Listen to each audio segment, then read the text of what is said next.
Gracias, los invito a orar. Amado Padre, gracias por estar hoy en día aquí reunidos, hoy que es tu día.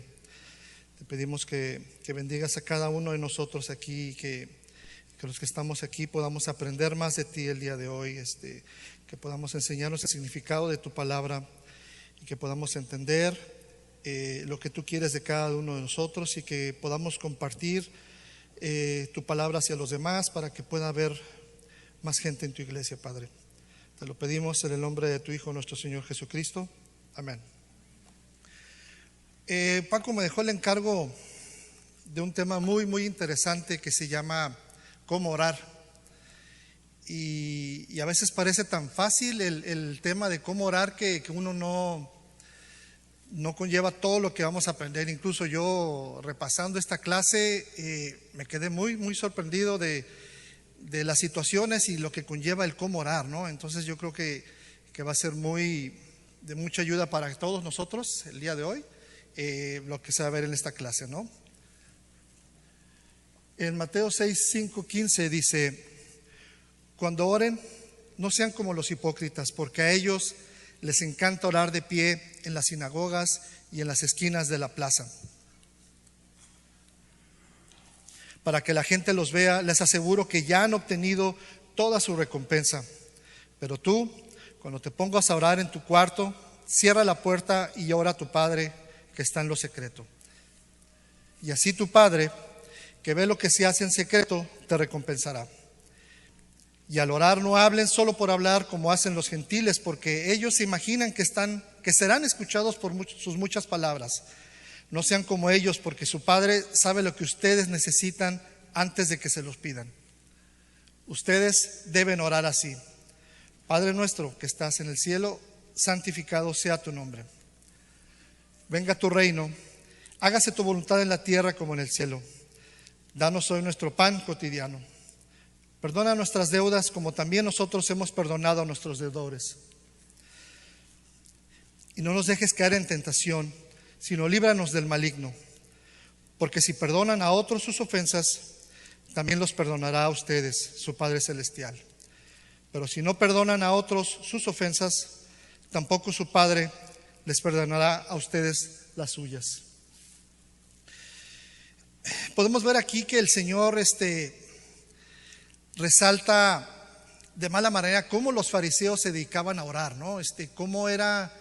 Cómo los fariseos están en una situación en la que prefieren que los vean orar, en la que no se trata de orar en silencio, se trata de orar en su propio espacio, sino se trata de orar para que me vean, para que la gente diga: mira, esa persona es santa porque está orando. Wow, ¿cómo puede ser así?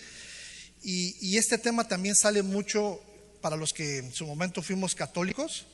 También se ve mucho esa situación en los católicos, ¿no? Ellos se proceden en una ceremonia, siguen todos los pasos, se persignan, se levantan, se sientan, se vuelven a levantar, y al orar hacen siempre lo mismo. Se vuelve muy repetitivo, como por ejemplo en los rosarios, ¿no? Siempre es una repetición, cuando no se hace del corazón, sino siempre se está haciendo de una forma mecánica. No se está haciendo pidiéndole al Padre realmente lo que uno quiere, ¿no?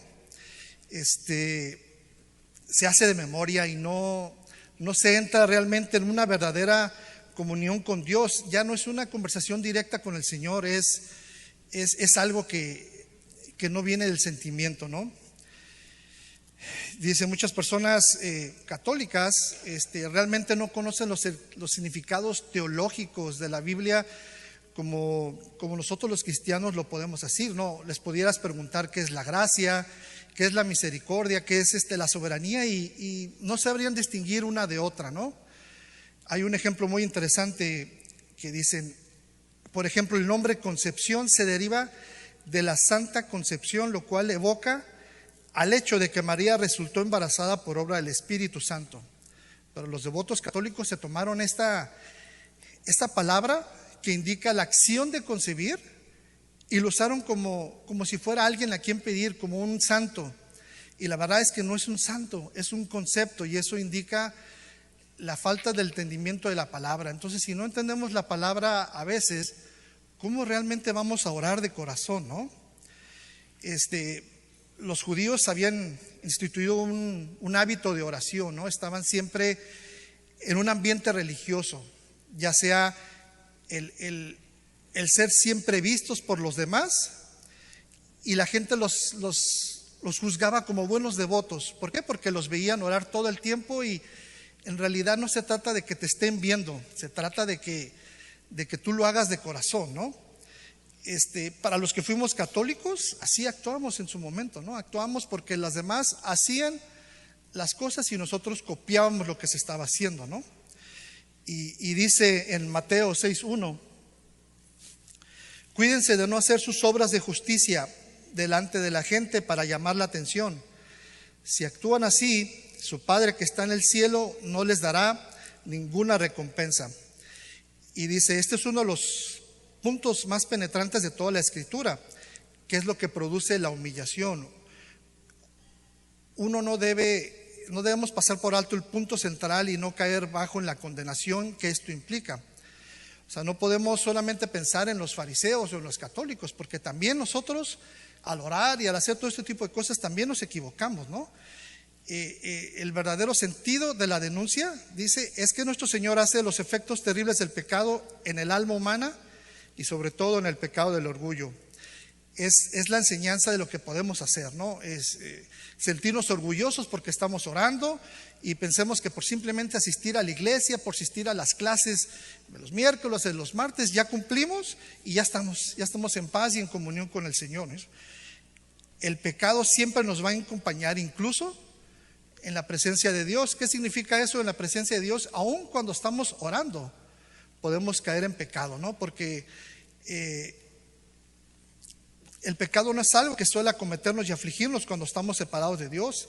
El pecado es algo tan terrible, según la denuncia de nuestro Señor, porque si le fuera posible nos seguiría hasta el mismo cielo. Y dice, el pecado realmente no empezó aquí en la tierra. Esto fue antes de que el hombre pecara. Ya había alguien que había pecado en el cielo. Dice, Satanás era un ser perfecto, brillante, angélico, que moraba en la gloria y había caído antes de que el hombre cayera. Aquí la enseñanza del Señor es una denuncia terrible de los pecados que seguimos cometiendo, ¿no? El pecado que a veces no damos por cuenta es el pecado de uno cuando nos sentimos demasiado orgullosos de ser muy religiosos, de ser unas personas devotas, porque eso realmente tiene que ser en silencio, ¿no? Dice, el centro de la enseñanza bíblica acerca del pecado es que esencialmente es una disposición en un estado del corazón. Y se puede sintetizar o en resumen decir cuando te estás adorando a ti mismo, ¿no? Y nuestro Señor muestra, lo cual para mí resulta algo alarmante y terrible, que esta tendencia de la autoadoración sigue creciendo cada vez más, ¿no? Y esta situación de las redes sociales y de este mundo que vivimos hoy en día no ayuda a la autoadoración, ¿no? Todo el mundo gusta de los likes y hacer situaciones en las que te muestras solo por los likes. Esa es una autoadoración en la que el Señor no está de acuerdo, dice. Recordemos cómo pensaba el fariseo, como dice Lucas 18, 10 y 12. Dice, 2 hombres subieron al templo a orar, uno era fariseo y el otro publicano. El fariseo, puesto en pie, oraba consigo mismo de esta manera: Dios, te doy gracias porque no soy como los otros hombres, ladrones, injustos, adúlteros, ni aún como este publicano. Ayuno 2 veces a la semana, doy diezmos de todo lo que gano. Esta es la enseñanza en este caso, es entrar en una naturaleza de la constitución de uno mismo como seres humanos, y eso es lo que nos contamina, el seguir pensando que cuando no pecamos seguimos pensando en nosotros mismos y no nos seguimos enfocando a quién estamos enfocando la adoración. Dice, ojalá no olvidáramos que la posición más elevada que puede encontrar un hombre es cuando se le ve de rodillas delante de Dios. Y repito, porque eso me hace muy importante, ojalá no olvidáramos que la posición más elevada que puede encontrar un hombre es cuando se le ve de rodillas delante del Señor. Y esto es lo más importante, porque a veces pensamos que entre más altos estemos, mejor vamos a estar con el Señor, y es completamente lo opuesto. Tenemos que humillarnos, ponernos de rodillas ante el Señor y reconocer que Él es el Señor, ¿no? El pecado, según nuestro Señor, es algo que nos afecta tan profundamente que incluso cuando nos dedicamos a orar los domingos, el enemigo está tentando con nosotros, ¿no? Y a veces a mí me ha pasado, estoy intentando de orar, más bien no intentando, estoy orando, y de pronto a mitad de la oración me empiezo a pensar, haber hecho esto, me interrumpo yo mismo, ¿no? Sale esa sensación de que no se puede uno concentrar lo suficiente, o por lo menos a mí me ha pasado, no sé a ustedes, y es en parte a lo que se refiere, ¿no? Aún cuando estás queriendo estar con el Señor, el enemigo está presente, te distraes, porque no puedes dedicarle al Señor, o no podemos dedicarle al Señor 5, 10, 15 minutos, lo que nos lleva a la oración, ¿no? Dice, tendemos a pensar en el pecado en la forma en que lo vemos. Vemos a un borracho, vemos a un ladrón y decimos, mire, ahí está el pecado, ¿no? Pero el pecado está vigente, como dice aquí, y activo y listo para actuar en nosotros. Nos acompaña a todas partes, dice, porque la verdad es que es muy, muy fácil juzgar a todos los demás, juzgarlos por sus pecados, juzgar porque lo vemos en la calle, porque está tomando, pero no volteamos a vernos a nosotros mismos, ¿no? No debemos juzgar a los demás sin juzgarnos a nosotros mismos, ¿no? Empieza con uno esta situación, ¿no? Incluso en estas circunstancias del yo lo está asediando, y la tentación consiste en pensar, es para pensar uno mismo, ¿no? Como sigue siendo muy repetitivo, el pensar en mí, y en realidad adorarse a sí mismo es en vez de adorar a Dios. Entonces se puede decir, el hombre borracho, el ladrón, el iracundo, el soberbio están en pecado y no en tentación, pero todos y cada uno de nosotros estamos en tentación. Nadie nos vamos a salvar de esa tentación. Dice, y gracias a que hemos nacido en el Espíritu, pues podemos negarnos en el pecado, ¿no? Ya no pecamos tan constante, ni somos esclavos del pecado, dice, pero no nos confundamos, ¿no? De que ya no volveremos a pecar, o que ya somos mejores porque ahora somos nacidos en una nueva vida. El pecado va a seguir siendo, la diferencia es en que uno reconoce cuando peca. A veces el no creyente, el fariseo, puede pasar por desapercibido cuando peca. Uno, el cristiano, nosotros, nuestro deber ahora es saber que estamos pecando, saber que vamos a volver a pecar y tratar de trabajar en ello, ¿no? Y dice, ¿acaso no es el nuevo nacimiento algo esencial? En estas instrucciones que nos da aquí el Señor en cuestión de la vida religiosa, tenemos casi todas las afirmaciones definitivas de la regeneración y de la naturaleza del hombre nuevo en Cristo Jesús. Si hemos nacido de nuevo y hemos recibido una vida nueva, entonces necesitamos también conocer las enseñanzas del Evangelio. El simplemente hecho de conocer o de ya ser cristianos no implica que uno ya la hicimos, sino todo lo contrario. Tenemos que seguir aprendiendo, nos obliga a aprender más de la palabra, porque tenemos que seguir compartiendo las enseñanzas que nosotros vamos haciendo, ¿no? Aún siendo cristianos, aún volviendo a nacer, es cuando más necesitamos del Señor, ¿no? El Señor instruye al cuerpo cristiano. Esa es su advertencia a aquellos que han nacido de nuevo, y ellos tienen que ser muy cuidadosos de sus oraciones, y eso es lo que nos lleva al tema de hoy, de cómo orar, ¿no? A veces caemos en las mismas oraciones y caemos en situaciones de hipocresía que salían los fariseos. Y dice, los fariseos se confiaron sabiendo que eran el pueblo de Dios y se volvieron religiosos. Y dice, vamos a repasar lo que podría llamar la introducción a la oración tal como nuestro Señor la enseña en estos versículos. Y aquí podremos enfocarnos en la forma correcta de orar, en cómo se debe hacer y cómo no se debe hacer. El problema de la forma equivocada es que en su mismo enfoque es erróneo. Es el centrar la atención no en el que está orando, sino a quién le estamos orando, ¿no? Y ese es el problema, que nuestro Señor lo muestra en un pasaje de una forma muy gráfica y pertinente. Cuando ores, no seas como los hipócritas, porque ellos aman el orar en pie en las sinagogas y en las esquinas de la calle para ser vistos por los hombres. Se colocan de pie, se ponen donde todo el mundo nos vea, ya sea en la calle o se ponen en la parte más prominente de la sinagoga para que todo el mundo los vea, y que el que los vea digan, mira, esa persona es muy religiosa, pero esa persona cae en el pecado de que no está dando la oración hacia el Señor, sino quiere que todos lo vean para él sentirse mejor, esa persona sentirse mejor de cómo orar, ¿no?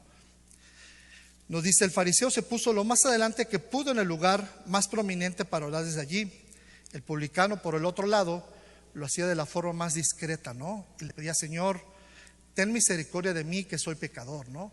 De eso se trata de orar con el Padre, de entregarte a Él, pero sin necesidad de que lo tengas que mostrar a todo el mundo, ¿no? Siempre de una forma discreta, dice. Los fariseos quieren ser vistos en sinagogas, quieren que los vean en la calle, quieren que sean considerados como santos, cuando en realidad es todo lo contrario, ¿no? Aquí también nos dice nuestro Señor que los fariseos se ponen de pie en las sinagogas y en las esquinas de la calle, en los lugares más visibles, y oran para que los hombres lo vean, y dice: de cierto os digo que ya tienen su recompensa. Y la razón para que oren en las esquinas de la calle es: el hombre está tan desesperado porque lo vean, que no se puede ni siquiera esperar para llegar a la sinagoga.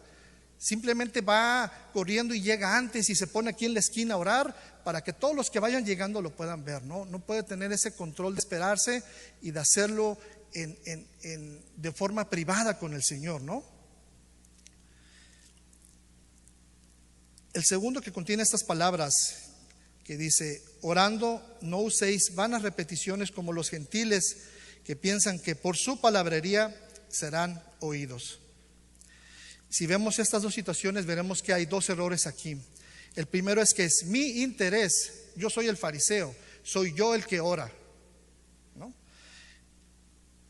El segundo es la eficacia de oración, ¿no? Es la forma en la que uno ora, ¿no? El primer problema para esto es interesarse por uno mismo. Es que la primera opción es, como habíamos dicho, es que el fariseo quiere que los demás sepan que está orando, ¿no? No le importa lo que está orando, se halaga de que los demás lo estén viendo, se halaga de que los demás sepan que es una persona de oración, que es un hombre santo, que es un hombre religioso.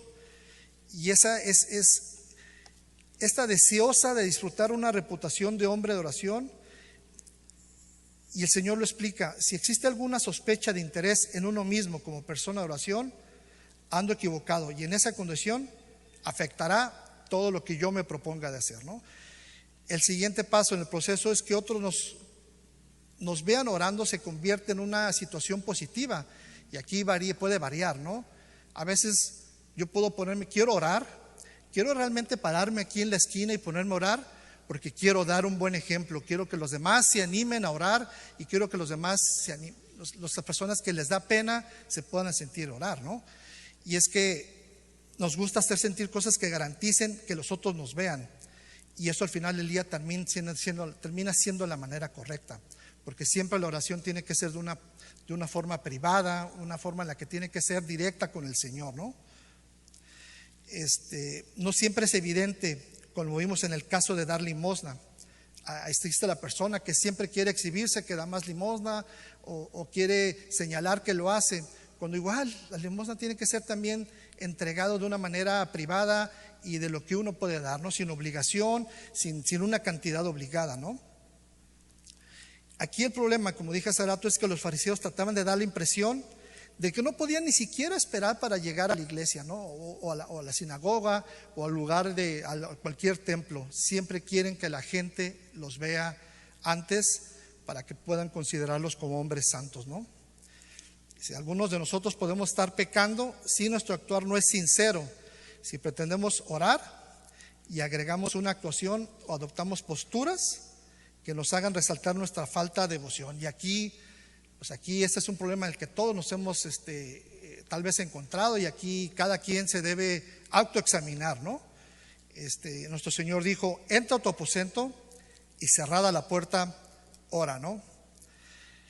Sí, pero si alguien quiere orar en secreto, si yo estoy en mi casa y tengo visitas, pero me voy a encerrar a mi cuarto para orar y estoy una hora, al final del día no es en secreto, porque las personas que están afuera van a decir: ah, mira, tiene una hora orando en su cuarto, ¿no? O tiene 15 minutos, qué persona tan devota. Es el concepto de orar, el pensar de que no es ir a encerrarte en tu cuarto, ¿no? Es la forma en la que uno se pone en comunión con el Señor. No necesariamente en la iglesia, no necesariamente en el cuarto de tu casa, en la oficina. Depende cada quien en qué momento pueden encontrar ese momento de paz para orar con el Señor, ¿no? Y si otra forma que asume esto es el terrible pecado de orar en público para producir algún efecto en las personas presentes y no con el deseo de acercarse a Dios o de hacerlo de una forma con reverencia, ¿no? Y hay personas que presumen de hacer oraciones hermosas, ¿no? Porque son muy elocuentes, porque usan muchas palabras bíblicas y quieren que todo el mundo los vean. Eso también es caer en el pecado, ¿no? Es estar mostrándote a los demás. Cuando vuelvo a repetir, la oración tiene que ser de una forma íntima con el Señor, ¿no? Y eso lo vemos también en las situaciones de lo que se practican los católicos en los rosarios, ¿no? La repetición, la persona que está orando y quiere usar palabras muy elocuentes, quiere verse bien ante todos los demás, ¿no? Cuando ese no es el punto. Hay quienes dicen que cualquier cosa que se ofrezca a Dios debería ser hermosa y por consiguiente uno debería tener mucho cuidado en cuanto a la construcción de las frases, la dicción y la cadencia al momento de orar. Siempre tenemos que recordar que la oración es una charla, es una conversación directa con el Señor. No se trata nada más de contar nuestras penas, de pedir, es platicarle tus problemas, es estar con Él y que Él sepa tu situación. Por eso se me hace muy importante aquí lo que dice: se recomienda nunca imprimir o publicar las oraciones pastorales, las que han sido expresadas por algún pastor, evangelista o cualquier hombre de Dios que haya ganado fama. Y eso me recuerda hace algún tiempo cuando le pedí a Manuel: oye, si ya tienes escrita tu prédica, pásamela para yo poder traducir más directo. Y me dijo: no. ¿Por qué? Porque esa prédica es de él, esa es privada y conlleva este tema del que no se trata de publicar y de hacer ese tipo de cosas, ¿no? En ese momento yo dije, bueno, lo acepté, pero no entendía. Ok, está bien, entiendo, respeto la situación. Al leer esta parte entiendo el por qué. ¿Por qué, Manuel? No te puedo yo compartir mi prédica para que tú la puedas traducir, ¿no? Era un punto muy válido, ¿no?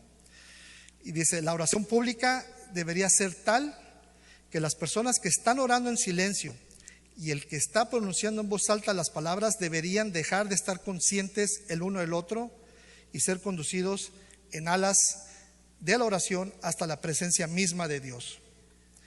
Si algunos cristianos hablan mientras otros dirigen la oración y ello estorba y confunde las palabras, ¿no? Y eso es aquí el respeto cuando alguien está orando, cuando estamos, siempre tiene que ser respetuoso. Cuando va a empezar el pastor la obra, cuando Paco la prédica, cuando Paco va a empezar la clase dominical, al momento de orar debe ser de respeto, ¿no? No debe estar hablando, debemos detenernos lo que estamos haciendo para poder todos orar junto con la persona que conduce la oración, ¿no? Y no sé yo sé que Paco les dijo que no hicieran preguntas, pero si alguien tiene algún comentario, alguna pregunta al respecto. Sí, Lupita. Quiero enfatizar, cuando éramos católicos, bueno, yo también vengo de una iglesia católica, y cuando éramos del mundo, hasta que el Señor nos trajo a sus pies, siempre nos hacían pensar que primero era yo, después yo y hasta el último yo. Siempre el antropocéntrico era que tenías que pensar nada más en ti y los demás no. Pero cuando el Señor nos trae y hace un cambio de corazón y va transformando nuestra vida durante el crecimiento y la comunión con Dios y aprendiendo cada día más de su palabra, y ese crecimiento que el Señor nos da, entendemos y sabemos que todo se lo debemos a Dios, y el hecho de orar es postrarnos con humildad porque estamos ante el Dios Todopoderoso. Siempre venir humillados, porque es el dador de vida, es el que nos ha dado su Espíritu, y es el Espíritu que muchas veces habla a través de nosotros, y no es que nosotros seamos muy devotos, sino que el Señor ha hecho toda la obra en nosotros. Ese conocimiento del Señor, como dice en Job, no recuerdo la cita, pero Job dice: de oídas te oí, mas ahora mis ojos te ven. Porque antes no conocíamos, como bien dices, en la iglesia católica siempre dan un librito con las misas ya continuas, nunca salen de eso, pero no leíamos la Biblia, que es la palabra de Dios. Quiero también citar en Crónicas, hace unos días la hermana Claudia, en la palabra que publica cada día, citó la cita de la oración de Jabes en Crónicas 4:10. Y a veces no tenemos que ser tan elocuentes o tener una oración tan extensa, sino simplemente en el momento o la necesidad que tengas, pero siempre primero en agradecimiento a Dios. A veces una oración sencilla, pero con humildad y reconociendo que el Señor escucha y va a responder nuestra oración. A veces no tenemos que ser tan elocuentes. Nada más voy a citar Crónicas 4:10. Ajá.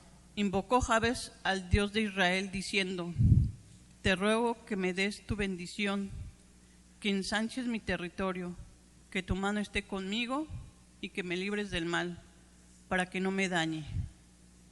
Y le otorgó Dios lo que pidió.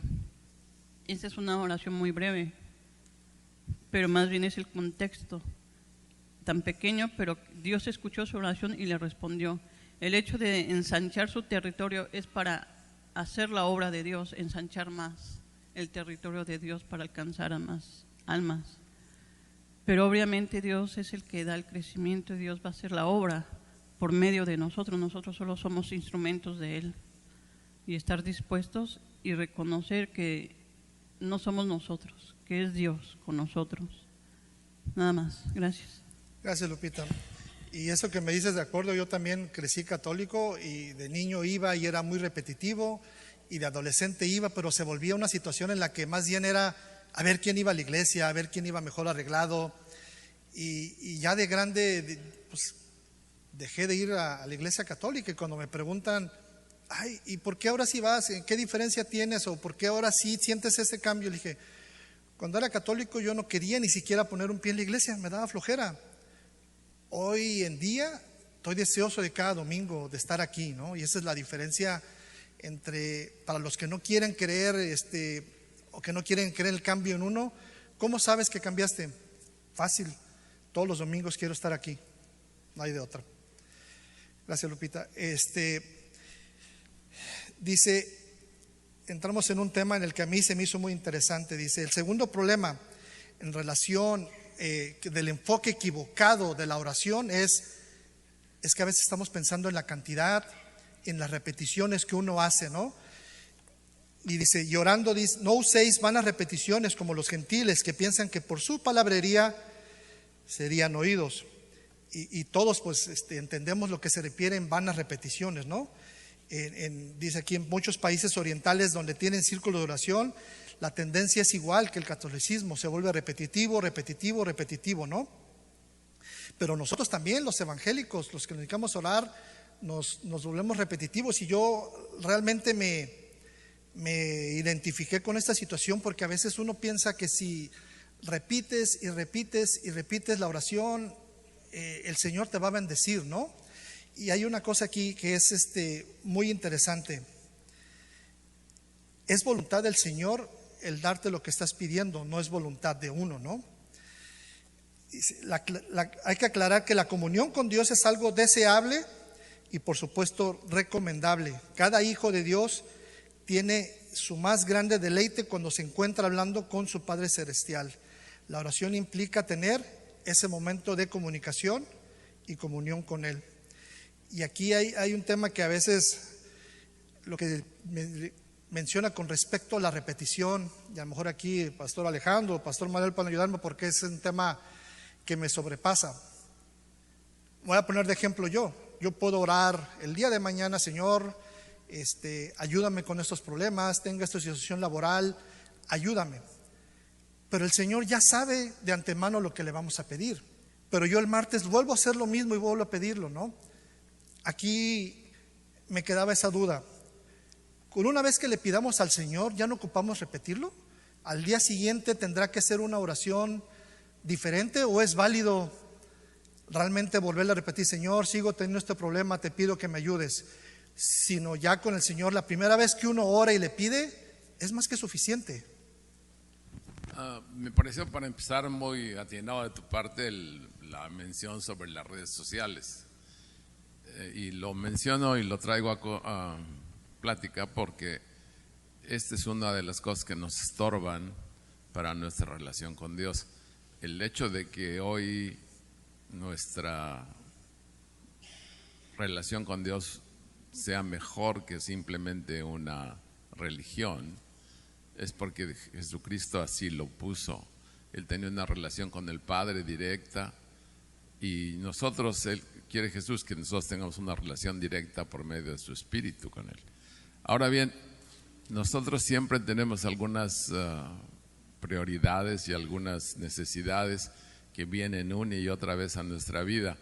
Pues Dios, como tú dices, sí las conoce, pero lo que a Él le interesa es que la relación tuya con Él crezca a tal grado que tu confianza llegue a ser esa que dices, bueno, ya Dios conoce mis necesidades. Obviamente, a veces las necesidades son tan serias que pues vienen una y otra vez a tu oración. Y pues a Dios no le molesta mientras tú tengas ese contacto, por ejemplo, que hoy los muchachos tienen con el teléfono, con Él. Y si se dieran cuenta que el estar conectados con Dios, están conectados con el poder más grande del universo, donde todas sus necesidades son satisfechas y donde su dirección va a ser dada, pues entonces sería más oportuno y más eficiente estar conectado con Dios que estar conectado con el teléfono. Pero como bien dijiste, hoy en día la manera de personalizar nuestra prioridad en nosotros mismos la autoadoración es que los demás que están a tu lado te reconozcan. ¿Cuántos no hemos oído que se suicidan porque no tienen suficientes likes o porque nadie les da likes? Yo no le caigo bien a nadie me quiere seguir. Entonces realmente es un enfoque completamente equivocado, ¿verdad? Dios quiere que estemos con Él en una relación importante, la más importante de todas, donde se satisfacen todos los problemas. Así que no le molesta a Él que repitamos mientras crezcamos en nuestra relación con Él, sin duda. Gracias. Gracias. Manuel también tiene que comentar algo. Buenos días, hermanos. Sí, creo que para los que están viniendo a la compulsa y hablando sobre los deseos y hablando sobre el corazón, tengo un problema en mi trabajo y estoy llorando a Dios por algo específicamente. En primer lugar, qué bueno que estás orando a Dios porque estás considerando que Él es el único que puede cambiar las cosas o que Él es el único que puede controlar las cosas. El problema es cuando nuestro corazón está tan deseoso de que se haga de cierta manera en ciertos aspectos en una cosa específica, que ya termina siendo Dios el instrumento de nuestra voluntad y no el Señor de la voluntad. Y esa es la diferencia. Venir todos los días al Señor por la misma cosa para que se haga como yo quiero, pues ya implica tu deseo, y ese deseo ya es dominante, ese ya es un ídolo en tu corazón. Pero cuando venimos por el mismo tema y venimos, Señor, ¿cómo puedo crecer en santidad? Señor, ¿cómo puedo obedecer? Señor, ¿cómo puedo dar testimonio? Señor, úsame para esto. Señor, que esto sea. Señor, que esta persona pueda creer en el Evangelio a través de mí. Señor, dame oportunidades para poder hablar. Señor, que haya gracia delante de sus ojos. Señor, que usted se lleve la gloria. Ora todos los días al respecto de eso, ¿no? Pero cuando, como dice Alejandro, cuando Dios está en el centro, cuando estamos enfocados en Dios y cuando lo que estamos pidiendo no es nuestra voluntad forzando a Dios a eso, porque eso jamás va a pasar, Lo que hace la oración es enfocarnos en Dios, enfocarnos en cómo crecer en esa relación y enfocarnos en cómo glorificarle. Y pues sí, también es una exposición de nuestros deseos dominantes muchas veces, ¿no? Nada más. Ok, gracias Manuel. Pues entonces, como decía, así como no se aprueban las repeticiones constantes de los musulmanes o de los católicos, nosotros también debemos tener cuidado, ¿no? De no caer en eso y pues que cada quien se autoexamine al respecto. Aquí es donde creen que, por ejemplo, el santo pasaba mucho tiempo mirando el reloj, ¿no? La persona que está midiendo, hoy oré, sin decirle a nadie, hoy era 1 hora, ayer 45 minutos. No se trata de llevar tiempo en el Señor. Y eso me trae a mí un comentario que lo platiqué con Paco la semana pasada. Una vez leí por ahí una persona, no, es que yo pude orar 1 hora. Y no en modo de burla, yo me quedé pensando, ¿cómo uno puede hacerle para orar una hora con el Señor, ¿no? ¿Cómo puede uno encontrar la concentración, la comunión con el Señor? Y yo me preguntaba en serio, ¿cómo le hago? Realmente, ¿cómo le hago para poder orar una hora con el Señor? Porque hoy en día, con tantas distracciones, el teléfono, aún cuando uno encuentra un espacio para uno mismo, es muy difícil encontrar. Entonces es muy difícil realmente orar una hora. Entonces no caigamos en necesidad de tengo que ser 15 minutos, tiene que ser 30, 5 minutos, no importa, no hay tiempo mínimo ni tiempo máximo. Lo importante es aquí tener la comunión con el Señor, que sea de corazón y que sea realmente una plática con el Señor, ¿no? La forma correcta para entrar en cuestión de orar, ¿no? Hay un modo adecuado de orar, y eso es lo que indica en la esencia de la enseñanza de nuestro Señor. Dice: mas tú, cuando ores, entra en tu aposento y cerrada la puerta, ora a tu Padre que está en secreto, y tu Padre que ve en lo secreto te recompensará en público. Y orando, no uséis vanas repeticiones como los gentiles, que piensan que por su palabrería serán oídos. No os hagáis pues semejantes a ellos, porque vuestro Padre sabe de qué cosas tenéis necesidad antes de que vosotros lo pidáis. ¿Y qué es lo que quiere decir esto? Es de que, como platicaba ahorita con el pastor, o como mencionaba pastor Alejandro, el Señor ya sabe de antemano qué es lo que necesitamos. Él ya sabe todas las necesidades de cada uno, ¿no? Pero aquí lo que es importante es estar en contacto. También el Señor quiere que tú le pidas, el Señor quiere que tú le hables a Él. Sí, es cierto, Él sabe, pero es parte de la comunión que el Señor quiere que tú tengas con Él, ¿no? Dice, si caemos en la cuenta de que orando nos acercamos a Dios, todo lo demás andaría bien, dice, pero realmente se necesita una instrucción más detallada para que nuestra oración realmente llegue, ¿no? Dice, primero hay el proceso de exclusión. He de entrar en ese aposento retirado, mas tú, cuando ores, entra en tu aposento y cerrada la puerta, ora a tu Padre que está en secreto. ¿Qué significa esto? Dice que no, esto no significa que no oremos en la iglesia como juntos, ¿no? Esta más bien, cuando dice entra a tu aposento, significa que nos alejemos de las cosas del mundo, ¿no? Que encontremos un momento para nosotros para poder orar, ya sea cuando vas manejando. La otra vez platicando con Hugo me hizo, yo voy caminando, voy manejando y voy orando con el Señor. Es un momento cuando te puedas alejar de lo demás y puedas entrar con el Señor de una manera espiritual, ¿no? Dice, puedes hacerlo realmente cuando viajas en un autobús, en un avión, por ejemplo, ¿no? Que es un punto muy importante. No importa el lugar, repito, no necesariamente es entrar en tu cuarto, encerrarte y orar. Tienes que encontrar ese punto donde tú puedas estar a gusto, donde no haya interrupciones y puedas hablar con el Señor, ¿no? Y dice, pero ¿se puede hacer lo mismo si es un acto público de oración? Sí, sí puedes hacerlo. Puedes estar aquí en la iglesia y puedes estar orando y hacer un acto de construcción y estar orando, no importa que estén los demás. Tú eres la persona que sabes que está orando, tú eres el que está en comunión con el Señor. No necesariamente tiene que estar, repito, encerrado en tu cuarto, ¿no? Esto nos demanda una concentración en humillación y en contemplación ante Dios Todopoderoso, ¿no? De nada sirve entrar en ese momento, encerrarte, si vas a querer orar, si te vas a estar distrayendo por el teléfono, si te vas a estar distrayendo por la televisión, si te vas a estar distrayendo, ¿habré dejado la estufa prendida? No, siempre tiene que ser el momento que vaya a ser dedicado simplemente al Señor, ¿no? Dice Salmos 86, 11, 12, y perdón, hermanos, que no se los ponga aquí porque no me puedo coordinar entre leer y ponerlo en la pantalla, pero dice Salmos 86, 11 y 12: enséñame, oh Jehová, tu camino, caminaré yo en tu verdad. Afirma mi corazón para que tema tu nombre.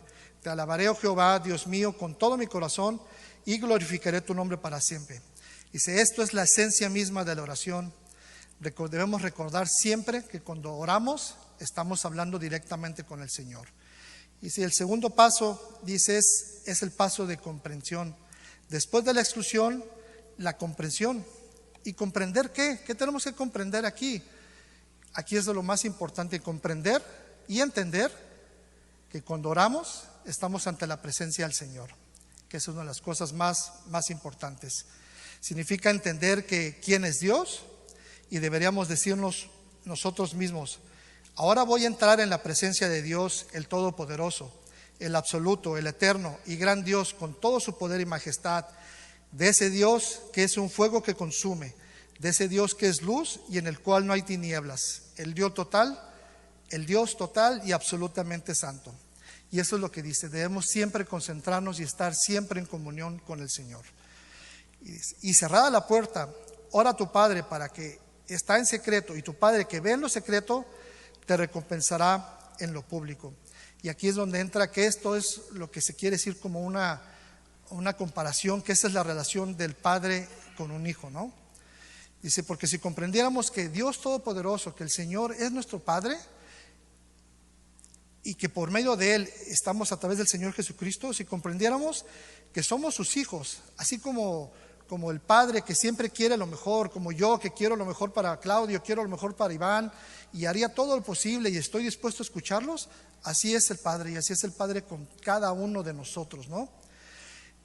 Aquí lo que a veces no entendemos, y yo no lo entendía, es que el Señor, cuando oramos, quiere bendecirnos más de lo que nosotros deseamos ser bendecidos, ¿no? Siempre debemos recordar que es nuestro Padre, el Dios es grande, santo, todopoderoso y que siempre va a cuidar de nosotros. Dice Efesios 3:20, al que pueda hacer muchísimo más que todo lo que podamos imaginarnos o pedir, por el poder que obra eficazmente en nosotros. Uno no dice, debo dedicar ciertas horas al Señor, como les decía hace rato.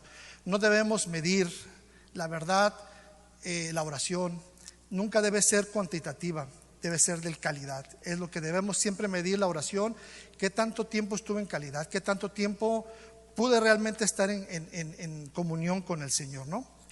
Y finalmente, para ir terminando, dice, debemos tener confianza. Y aquí dice, es la confianza como el niño, como cuando éramos niños y teníamos la confianza de asistir a nuestro Padre y saber que nos iba a escuchar. Esa es la misma confianza que debemos tener ante el Señor, ¿no? Que siempre vamos a ir y nos va a escuchar. Pero así como yo le digo a mi hijo a veces, no, hoy no se puede, o no, así nuestro Padre nos lo va a decir. No nos va a decir a veces implícitamente y no nos va a decir no. Pero como le veníamos diciendo hace rato, a veces el pedir la oración, si es algo que no hay una respuesta inmediata, a lo mejor no es el momento para que el Señor te dé eso, o no es un no, ¿no? Dios gusta que mostremos el deseo, nuestra ansiedad de algo. Nos dice que tengamos hambre de sed y justicia y que la busquemos. Nos dice que oremos y nos dice que oremos sin cesar. Pero igual no implica que tengamos que tener sermones largos, ¿no? Que tengamos que decir y volver a ser repetitivos. Hoy oré 1 hora con el Señor. Wow, una estrellita para mí. No se trata de eso, dice. Siempre debo descartar ese pensamiento de que Dios se interpone entre mí mismo y mis deseos, lo que es mejor para mí, ¿no? Y eso es algo que los que somos papás, los que son padres pueden entender, en lo que uno realmente va a tomar la decisión que es lo mejor para el hijo, ¿no? Y así es como lo hace el Padre.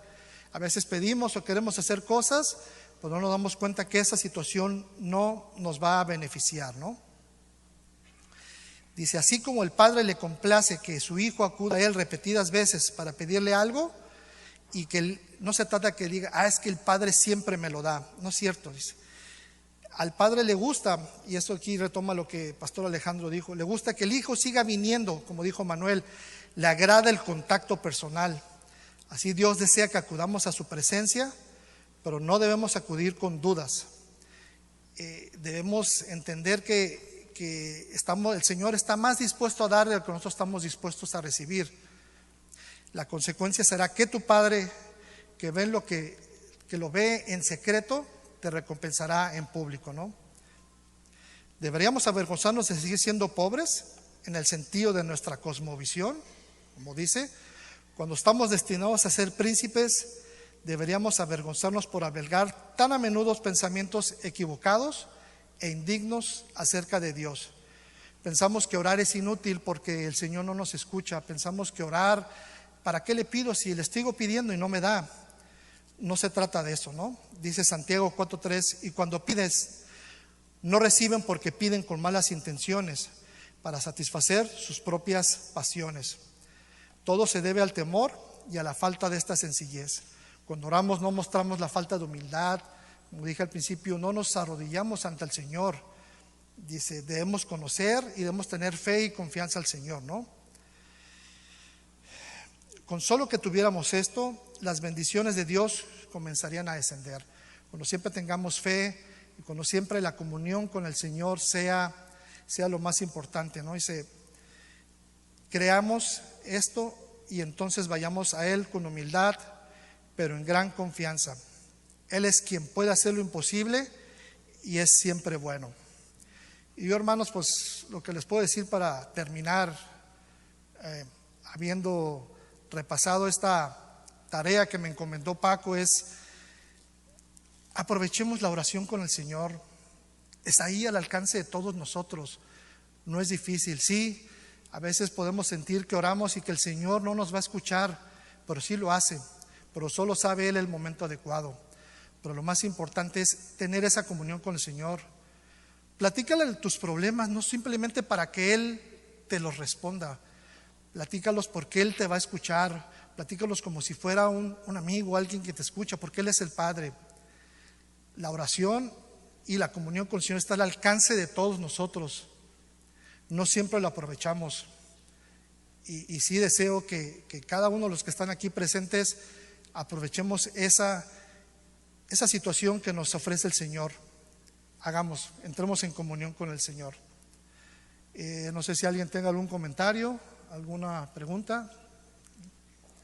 Mingo. Buenos días. Yo tengo una pregunta. Ya en la práctica, aquí en la iglesia, cuando alguien está orando y estamos en la presencia del Señor y estamos orando en conjunto, y puede haber situaciones donde hay personas que están hablando aparte de de la persona que está orando. Eso es válido dentro del respeto y dentro de lo que es estar bien dentro de la presencia del Señor. Mira, por lo que yo entendí, y aquí me pueden corregir el pastor Alejandro o el pastor Manuel, un ejemplo, cuando está la oración que conlleva un pastor o que lleva Paco en su ejemplo, todos entramos en esa oración y todos escuchamos porque estamos orando junto con él y estamos sentando esa oración, y todos los demás deberían guardar respeto. El que alguien más esté hablando no debería ser correcto. Deberíamos todos hacer esa pausa para entrar en esa comunión con esa misma oración. No sé si hay algún comentario adicional, pero eso es lo que yo entendí. No, a lo que me refiero no que esté hablando cualquier otra cosa, sino que estén orando dentro de la oración. O sea, que alguien mentalmente esté orando cuando el pastor está orando, pero fuera de su cabeza, pues. ¿Fuera qué, perdón? Fuera de su mente. ¿Hablando en voz alta, te refieres? Ajá, sí. Híjole, pues no, yo no creo que sería correcto, ¿no? Si alguien está orando, si es un grupo de oración y como los que antes teníamos aquí, yo creo que es válido porque todos en ese momento están orando, ¿no? Pero si hay alguien que está orando y está orando, porque al final del día la oración es directa con el Señor. Como comentaste ahora, tú puedes estar aquí en la iglesia y puedes estar orando, pero hazlo para ti, dentro de ti, ¿no? Porque es esa comunión directa tuya con el Señor. A lo mejor orar en voz alta, pues ya le estás dando las señales a los demás, miren, yo estoy orando, ¿no? Y se trata de que la oración es íntima con el Señor. O incluso puede distraer a y la puede persona. distraer, correcto. Gracias. ¿Algún otro comentario, pregunta? Ok, bueno, gracias. Apenas a las 11, apenitas. Ok, hermanos, los invito a orar para cerrar. Amado Padre, gracias por habernos enseñado, por haberme enseñado a mí cómo orar, que a veces creemos que tenemos todo el conocimiento de orar, pero te pido, Padre, que nos guíes a cada uno de nosotros para que podamos tener una mejor oración, para que podamos tener todos una mejor comunión contigo, Señor. Que entendamos que la comunión con el Padre es una de las cosas, uno de los regalos más importantes que nos has dado. Te pido por cada uno de nosotros aquí presentes, por los que no pudieron estar con nosotros, que nos ayudes a orar y entender nuestros problemas y que podamos con eso también entender tu palabra. Te lo pido en el nombre de tu Hijo, nuestro Señor Jesucristo. Amén.